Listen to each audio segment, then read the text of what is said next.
All right. I'm going to use the teacher tool. Hands up. It worked. All right. All right. Okay. So as I said, this is really going to be a 50,000-foot overview.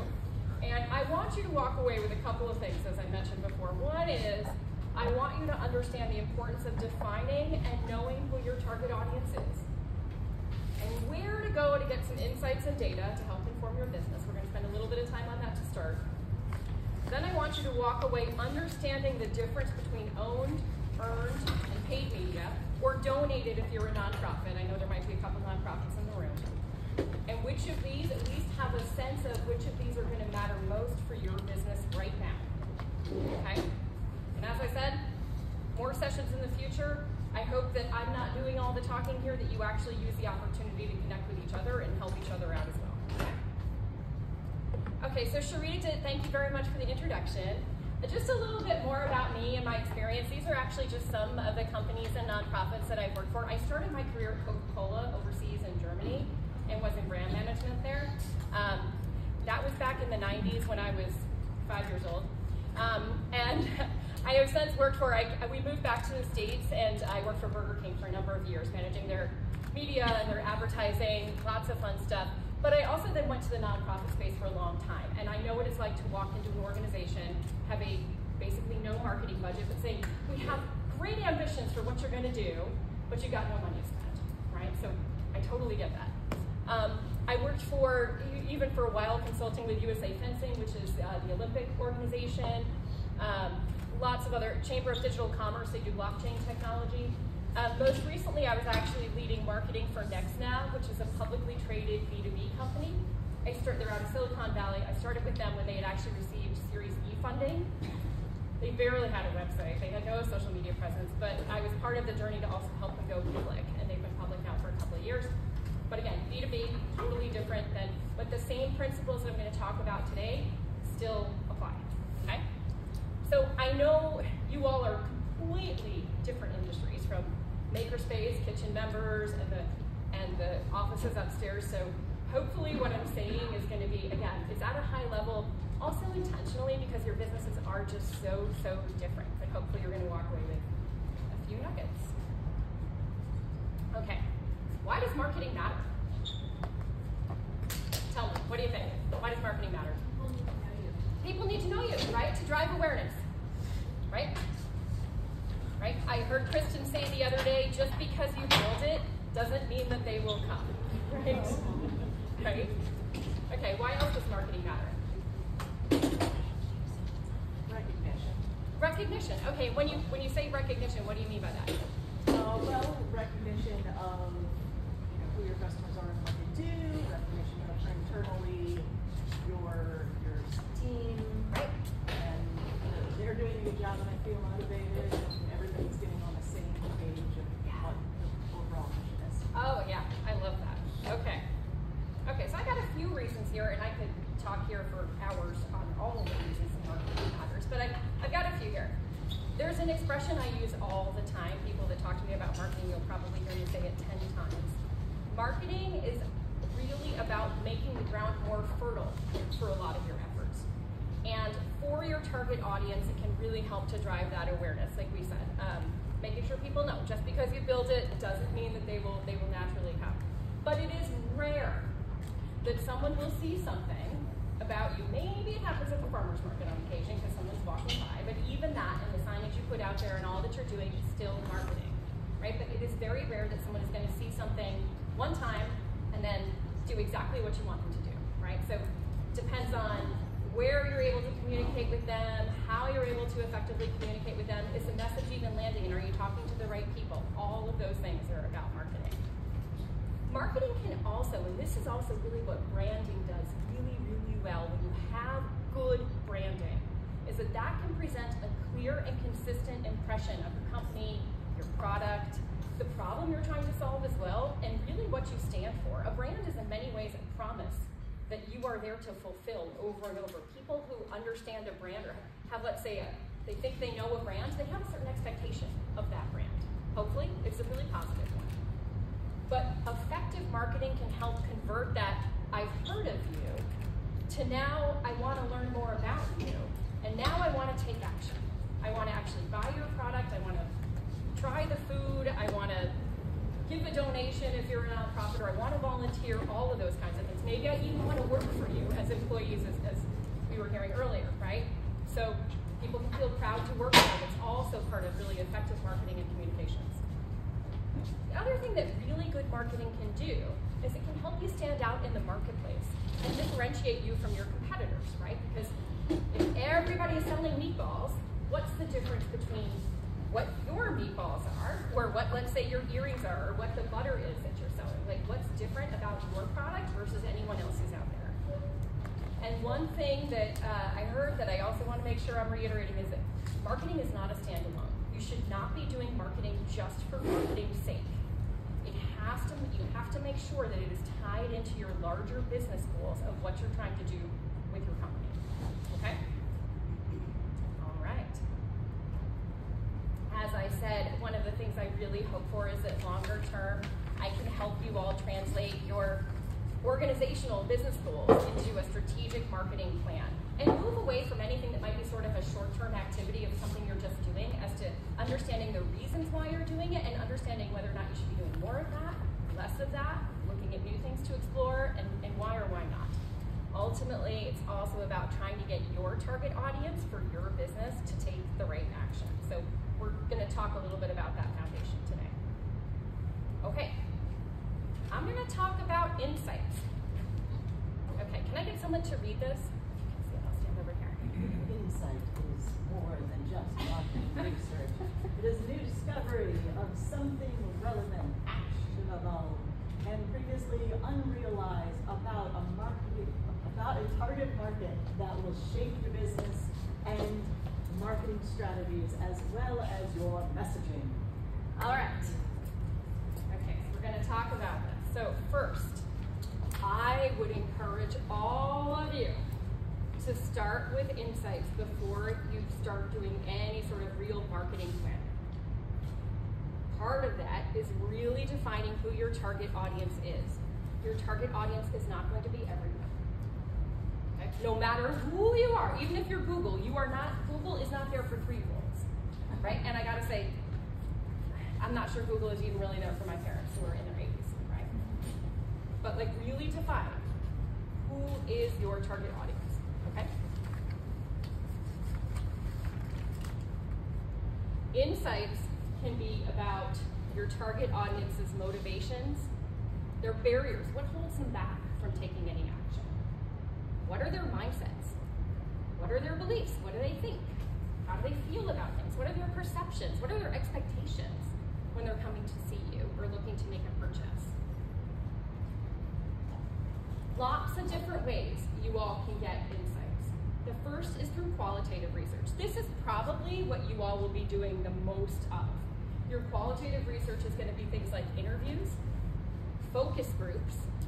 Focus groups don't have to be so formal. It doesn't have to be, behind the two-sided glass that people might be familiar with, right? Like, it can be literally just ask 5 or 6 people who maybe have purchased your product or have considered it, like, to give you feedback in a way that maybe they can actually even discuss it amongst themselves.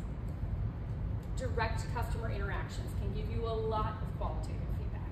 And not just for people who might be, let's say, about to make a purchase, but maybe people who have already made a purchase, right? Asking them for their feedback. What did they think? What did they like?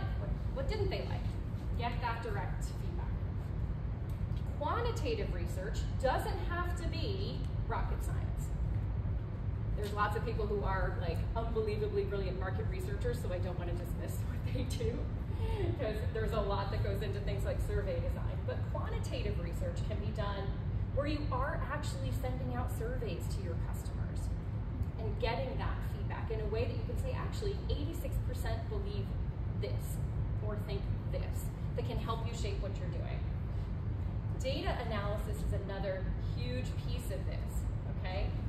Looking at who is doing what sales are the most popular for your products. Thinking about, okay, who's coming to your website? Who are your social followers? What are you seeing about them? What do you know about them beyond just the who? buying? Are there certain trends that you're able to see just by looking at that? And then I have Net Promoter System implementation. Anybody hear of Net Promoter? Know what that is? Yeah, what's Net Promoter? Well, this is based off like what I do in general. But I know we use it in the survey standpoint. We have those detractors, and we also have those who pretty much say, hey, please visit our business. And then we have those who say, I don't really like it. You kind of just want to figure out those detractors and make them know that more of your promoters. Right, okay. So Net Promoter System is really what it is it's a survey that goes out, and it's usually, you've probably all taken one, probably multiple. It's usually 2 questions. The purists will tell you it is 2 questions. The first one is, how likely are you to recommend this service, this product, whatever, this restaurant, to a friend or family member or someone else on a 0 through 10 scale? 0 meaning not at all. Through 10 being like, absolutely, you were phenomenal, I loved it. Okay, 0 to 10 scale. And then the second question is, why or why not? Right, that gives you a lot of rich insight. So if someone actually is giving you a 3 because they had a bad experience, they're gonna tell you why. Right, and that gives you things to fix. But for those who are giving you like a 9 or a 10, that means they love you. And so you need to be doing more of the things that people love, right? So if you have the data and you have email, you have customers, you have your emails, whatever, you can even just do an easy Net Promoter survey that's gonna give you some really good feedback. And if you get enough of it, it can become quantitative, so you really get a sense of what you need to be focusing on. So data analysis can be a good start for your business. Who has Google Analytics on their website? Okay, I see a couple of hands, great. Y'all, it's free. There is a free version of Google Analytics.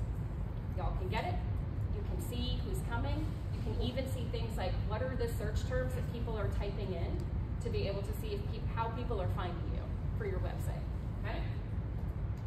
Looking at your social media fans, who has a social media presence on any of these social media channels? Okay, pretty much everybody, right? Make sure that you are in there as a company. I literally am working with a company right now on LinkedIn. They created themselves as a person, not as a company. So even though I'm working with them, I can't even say that I work there because it's not possible, right? So make sure you're listed on social media as a company, and then make sure that you get those analytics in the back end to be able to see who's sharing your stuff, what are your most popular posts, those kinds of things too. Okay? And look at if you have sales data, which I'm guessing many of you, if you're in consumer products or otherwise, you have sales data. Look at who your most valuable customers are. Do you know who your repeat customers are? If you're using Square, are you able to get those analytics from Square or any of the other point of sale softwares that are out there to know and really take some time to take a step back and look at the data that you have, okay? Okay. So I'm gonna give you a few examples of like deeper insights and some things that I've worked on, not all. When I was at Burger King many years ago, they actually did some anthropological research. Now they had a ton of sales data. They knew, how many Whoppers were being sold per restaurant per day, and what happened when you advertise, and how many more would be sold, all of that. They had tons of data. But they were really trying to understand more about who their core customers were. Don't judge, but they found out that there's a really key group of consumers that are going to fast food restaurants on average 18 times a month. Okay? Yeah, I know, it's a lot.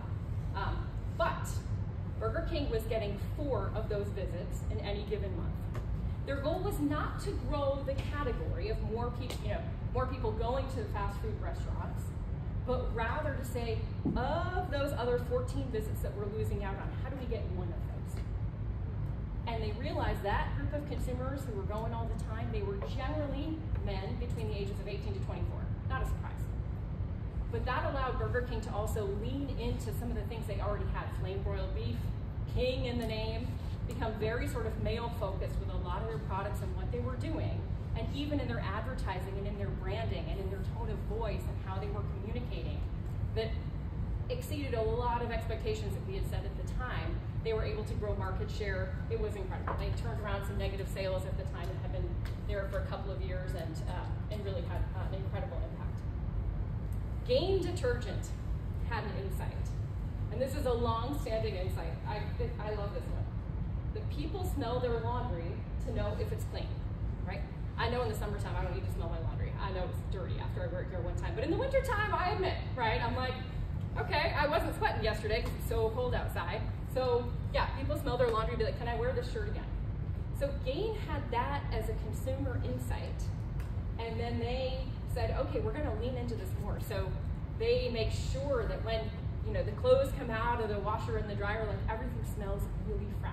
And now they even created a whole other product of scent beads that you can add to it, so it's like longer lasting scent. So that's a consumer insight that for them became a real point of differentiation, right? It wasn't about how clean the clothes look, it's about how clean the clothes smell, okay?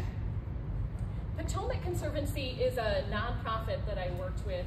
They're out of DC, and I did not know this because I'm not from the DC region, but the Potomac River is the river and the water source for the drinking water of that entire DC metropolitan region. And the river is not even clean enough to swim in, but people drink.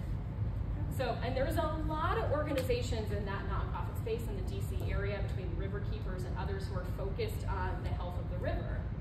So it's kind of hard to differentiate all these different organizations and what they're doing. And a lot of them had river cleanups and the like. And they actually realized, in talking to a lot of the donors that we did some of the focus groups with, the real core donors that were giving them a lot of money didn't care about the river cleanups and getting volunteers together. They cared about the long-term health of the river, and one of the things that Potomac Conservancy does is land preservation to prevent the runoff in the water. So that became a big shift in their messaging and how they were trying to reach people, and it shifted, and donors then started giving more money. Not more donors coming in, they were whale hunting, not fishing for minnows, if that makes sense, going after the big donors to get more. Okay? Rent the Runway. Anybody hear of Rent the Runway? Yeah. What does Rent the Runway do? You get to buy or rent really cool outfits. Yes. Designer clothes, right, that you can rent. You're going to your friend's wedding, you want to look and feel your best. So the insight that they had with their business was that a lot of young professionals, in particular women, want to be able to wear designer clothes, especially when they're going to an event. They want to be able, and because they believe that's going to help them look and feel their best, they just can't afford it. So they said, okay, we're going to create this whole business around being able to, you get like 3 sizes when you order from them, so you're pretty sure it's going to fit, and you rent for however long you need, and then you send it back. But the other insight that they had was that people like to be able to share out photos of themselves when they look really good, right? We all know that. So then they actually were encouraging their users to share out photos on social media with the hashtag Rent the Runway, even with the idea that maybe Rent the Runway might share it, right, on their own channels, which everyone likes to see themselves as a model. And then they even ask, when you're returning the dress or outfit, how many compliments did you get, right? Which is a great way to get feedback, but also remind people how awesome it was, and then encourage them to book their next one. Okay. And I want to put up a B2B one here. NextNav, the company that I was just working with, they're in the geolocation space, and they came up with a technology so that if you were to make an emergency call, you'd know what floor of the building you're on. Okay, really cool. But they were also, the first group that they were going after for their technology was public safety. So firefighters, police, etc.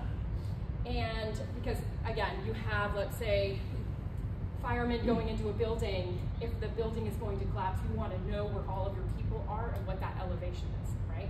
Or even police responding to any event in a multi-story building.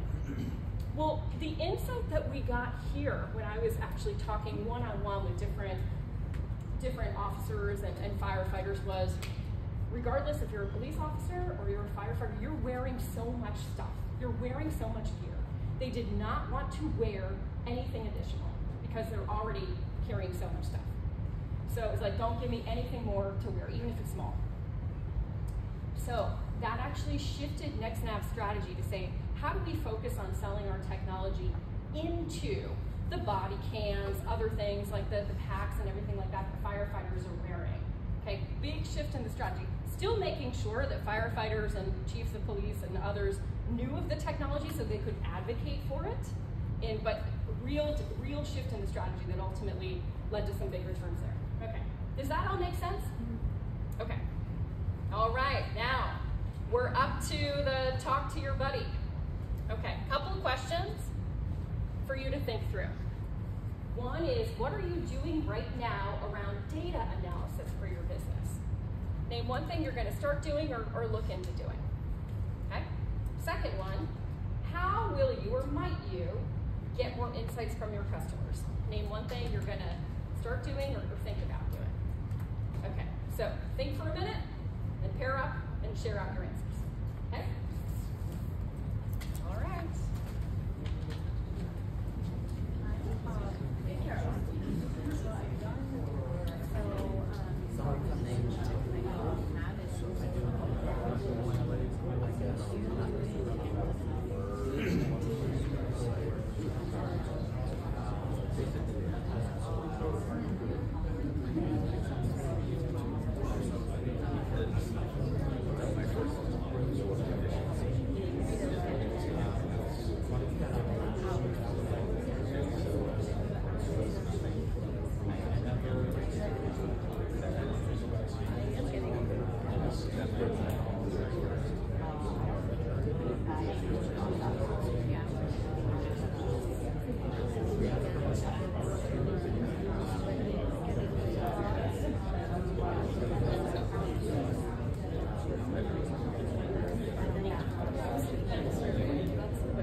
If you haven't switched yet, make sure the other person's sharing.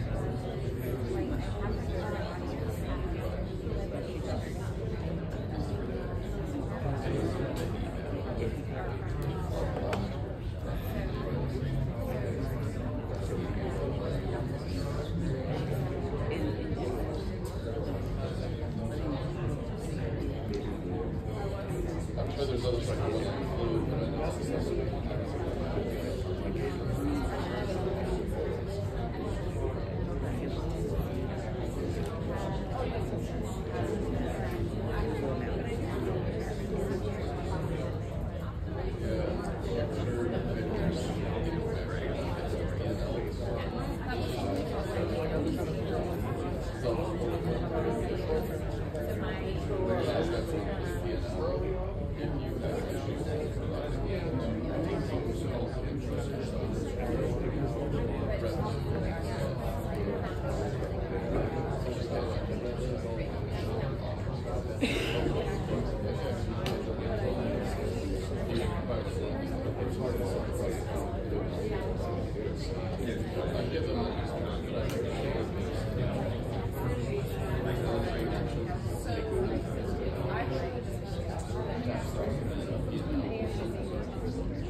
All right, anyone want to share something they're going to start doing?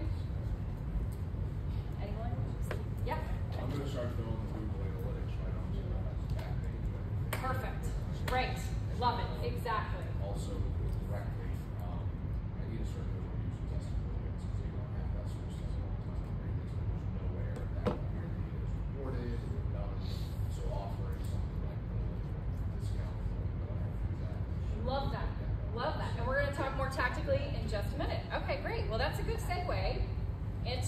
talking about the planning and the execution. Okay, so this is the 50,000 foot view that I was talking about. Now, I gotta be honest, I'm not making any of this stuff up. If you were to Google these three things, you'll find 5 million slides that look nicer than this on Google.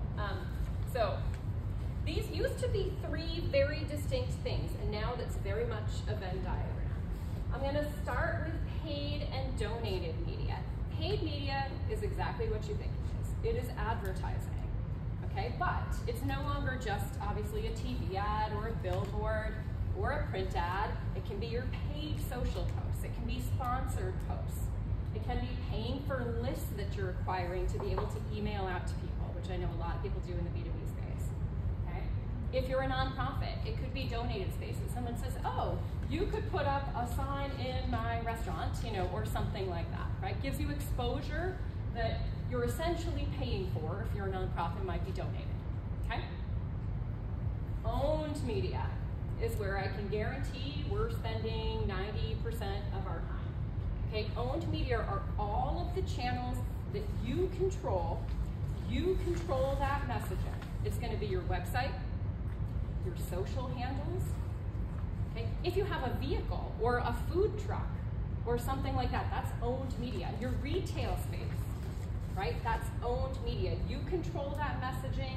You control how it looks. Okay, but owned media is generally going to be reaching people who are already familiar with you in many ways, right? People who are your social followers already know you, they know of you and your brand if they're following you on social, but you're still controlling that message out to them, okay? And earned media is anyone who's a third party talking about you, okay? It can be press.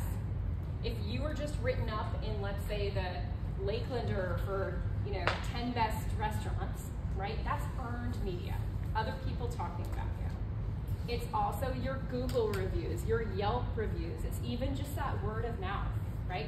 It's social shares. That's other people talking about you, but you don't control that message, okay? So, and the reason these are sort of, concentric circles is because, okay, you could get an influencer maybe. Some influencers don't want to be paid, right? So, yeah, it's independent, but if it's kind of salesy, then doesn't look as independent anymore, right? But in many cases, if you're working with an influencer, they won't let you control that message, but you still have to pay them, which is where that sort of paid and earned overlaps, right? But there are ways for these three circles to work together in lots of fun and exciting ways. At least for marketers, it's fun. So, for example, as I said, let's say you're written up in the Lakelander as like one of the top 10 restaurants, right? Nice earned media piece. What are you doing with it, right? You should put it out on your website. Go and tell. You should put it out on your social channels more than once. But let's say you want to make sure that now you know who your target audience is, and let's say it's, I don't know, people in the South Lakeland area, age 40 plus, with a certain household income, let's say it's something like that. You could then say, you know what? I'm going to put it out on my social channels, but I want to boost that post about us being one of the top 10 restaurants, so that this group of people who I know are my target audience, that they're able to see it. Okay, and that's how these three things can all work together, and you're making sure that you're kind of getting them all working together for your best marketing plan. So we're going to go into each one of these a little bit more. Okay, owned media, as I said, these are generally, your owned media channels are generally going to reach existing supporters or people already familiar with you. And so it's not always going to drive the awareness. It can, if done in certain ways with certain content creation and search and all of that. But generally, owned media is talking to the people who already like you. But the good news is you control all of that messaging.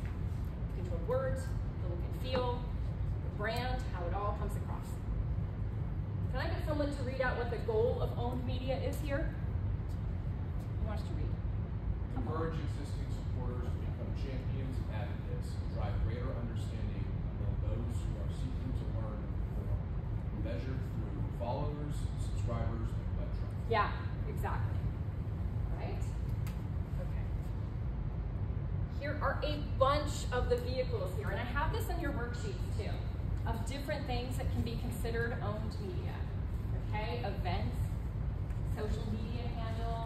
you have a building or a retail space, a blog if you have a blog, packaging if you're developing packaging for your products, newsletters if you're sending out newsletters or e-blasts or anything like that.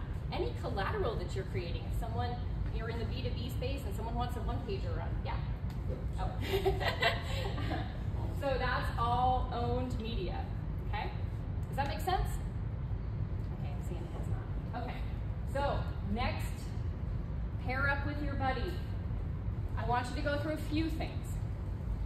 What are the channels you're currently activating that are yours? Think about that. What has worked? And when we talk about the goal, again, being subscribers, followers, all of that, even let's say qualitative feedback, what has worked with your own media? Anything that hasn't worked, if you stop and think about it. And do you know anything about the results you get from different channels? What are you seeing in terms of, even if you're talking to people about how people are finding out about you, or if you're looking at your Google Analytics, or if you're not, think about, another way to think about this is, are there new owned media vehicles that you want to start looking into? Okay? Pair up with your partner and talk about your own media. Giving you 5 minutes on this one.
Do y'all have any questions? Are you good?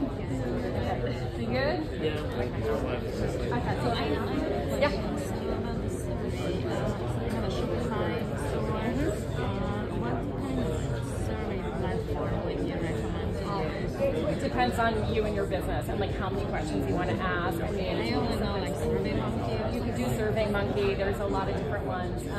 Even you can send out like a Google link to people where you have it pre-populated. But SurveyMonkey is a pretty good standard one. And just 2 questions.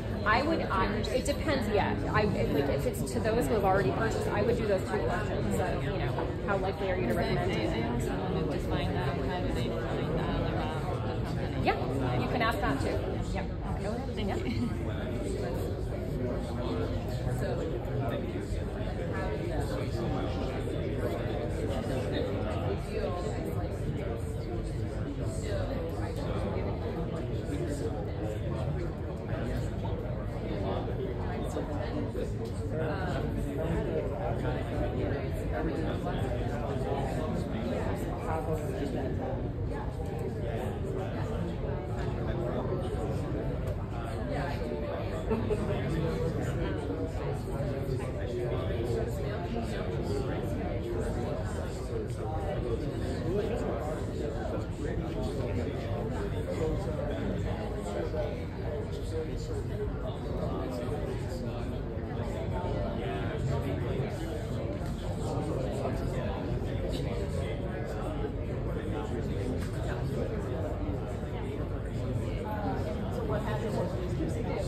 All right, switch if you have not.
robust discussion. Y'all can come back to that in a minute too. Okay, earned media. So earned media, as I was saying, this is the independent validation of your product or your company. And the good news about this is that this can also help you reach new audiences. It's going to provide a level of credibility, and it's perceived with a higher trust value by your target. What do I mean by that? Any idea? People respect it more because it's coming from peers. Right. If your friend tells you to do something, you're going to probably listen more, right? If your friend says, oh, go to that doctor, he's the best, right? Or she's the best, right? You're going to be like, oh, okay, I'm going to listen to my friend, unless maybe, you know. But if you think about, okay, if you know, like again, I think you posted one time you went to a restaurant here in Lakeland, and I was like, oh, that looked really cool. And I was like, okay, I think it was the purple onion. Because they make nice messages for me on my to-go packaging. They're okay, right? Awesome. I love that you're okay, because now you posted about something that was really cool on their to-go packaging. Okay, so their owned media, they did something awesome. You posted about it, and I've seen it, and it was not a place that was on my radar. Okay, so again, an example of how you can have what earned media can do, right? Reach new audiences. I was going to say before, when you know a doctor's really good, unless you know anybody belong to that. We live in Lakeland, and I have questions group. Mm-hmm. Oh my God, it's hilarious. It's hilarious the stuff that comes up there. But what's interesting is that sometimes even if there's something that's maybe slightly negative, it's amazing how usually like the owner of a business or whatever will often chime in and often turn things around. Right? Someone had complained about 1961 during the Christmas parade, and literally then like Marcos Fernandez gets on there and he's like, I'm so sorry, but yes, we actually have the right to use that space and the sidewalk, and you know, but I'm sorry you couldn't be out by our restaurant, which is where you had wanted to be during the parade, and that we had guests there, and it's important for our business, but come on in next time, I'm going to give you a free drink. And everybody was like, love 1961, they're so awesome, right? But the earned media can be really positive when you think about the positive. Sometimes before you're going to a restaurant, you're going to look at like, okay, what are the Google reviews? You're going on a trip, you're going to look at the TripAdvisor reviews, right? Those third-party validations matter a lot.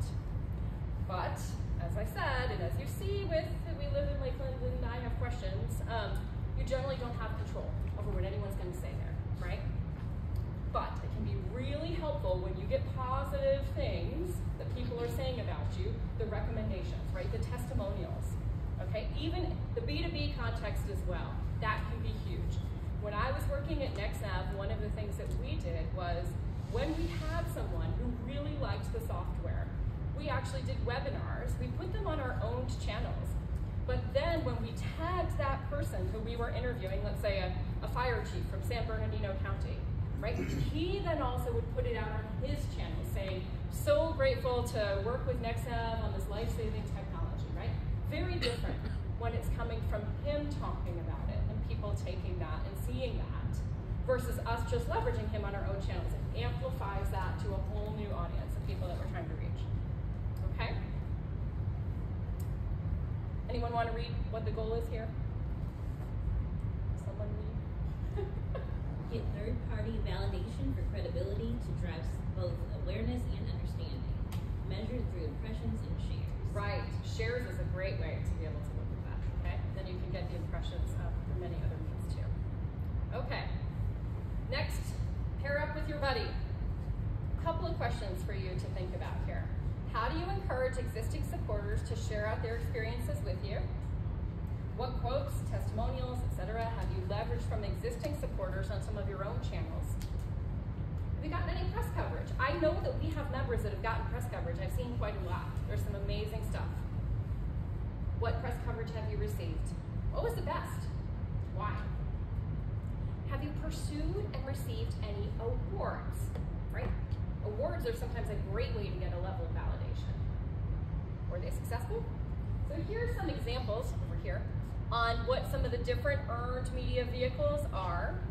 So pair up with your buddy and talk about earned media for a minute. Okay? Give me 4 minutes on this one. 2 minutes each.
Share anything out on earned media? Anyone thinking about anything they want to try? Yeah. So I know for one of the clients that I worked with, all he did was take a QR code to his Google My Business with a little thing that said share a review. We put it on the desk right by the checkout.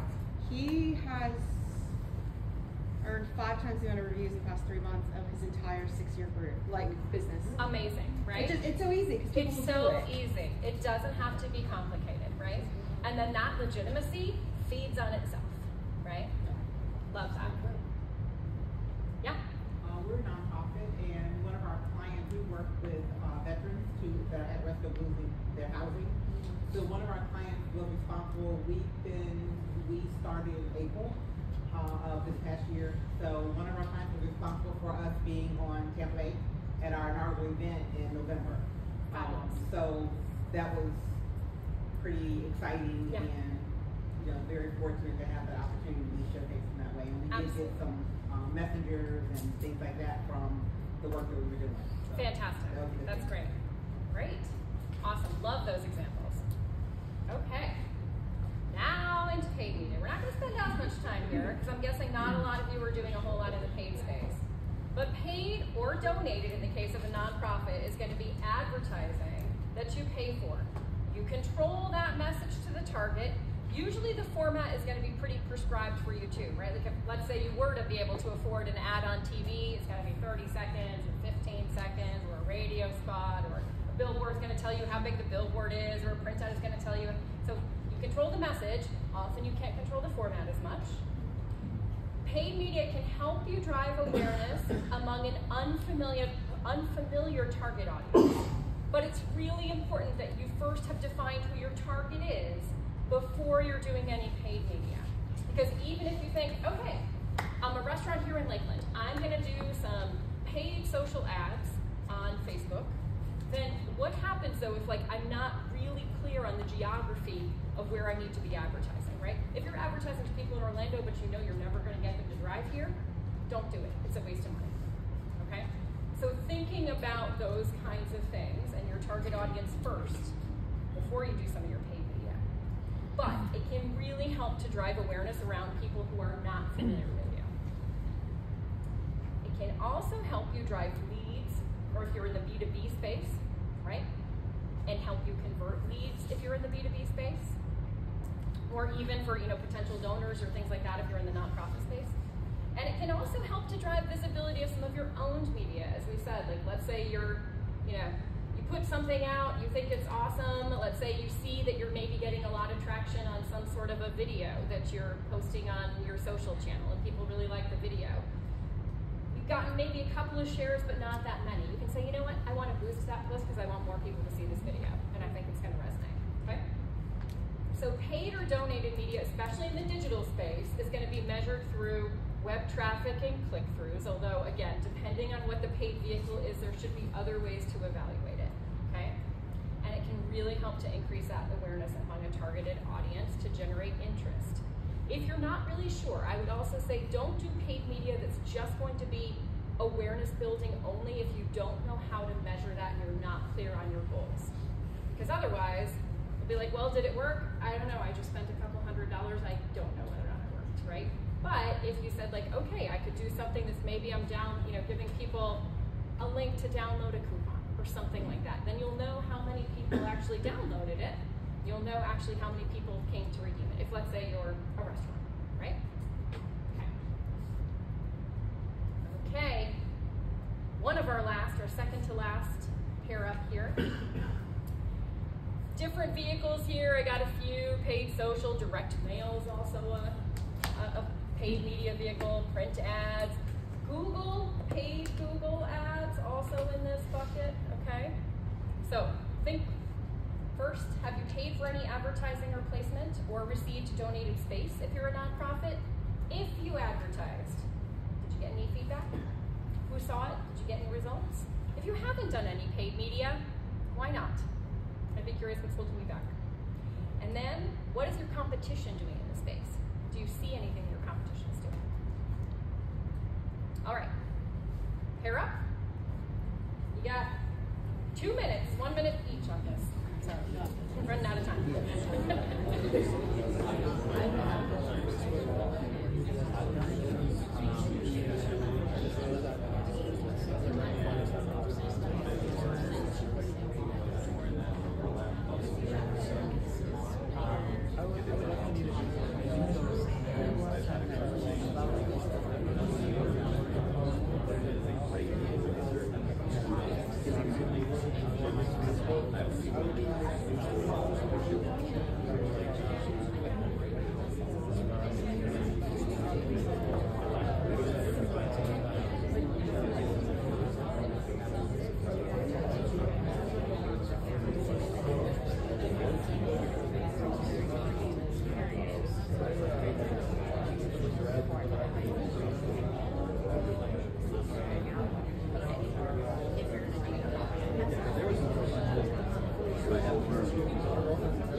You're thinking about.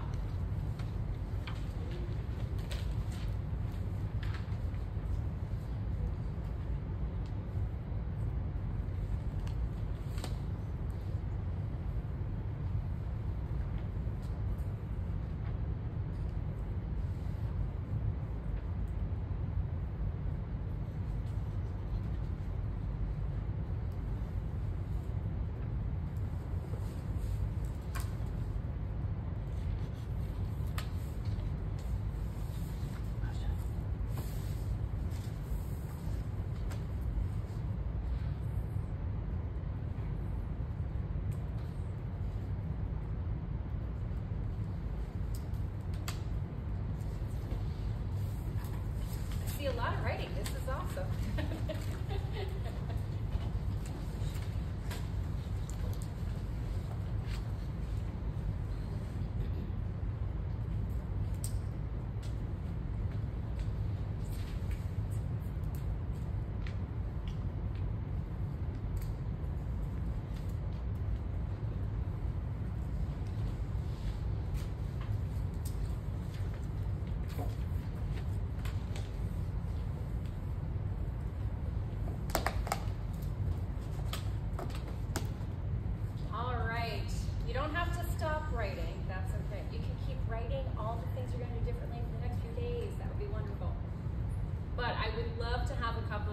Share out just one thing that's on your list or something you're thinking about. Who wants to share? Yeah, Dominic. Back to what it was before, anything that was using as testimonials, reviews, QR code, print it up, scan, review, Love it. Love it. Fantastic. Who else has something they want to share? Yeah. I would send out free samples in order to get insights from people I send them to. Fantastic. I love that. Yeah. Just dare to put together a simple press release and just go try the whole media thing. Yeah. Love it. Yep. ChatGPT can actually be a really good help. It doesn't have to be rocket science, right? But don't do ChatGPT alone. Make sure you edit it after that. Yeah. Okay. All right. That was fabulous. Thank you all so much. Our next session is going to be February 20th. How does this time work for people? Is noon a good time? Yeah, we want to keep it at noon? Okay, next one is going to be on brand positioning.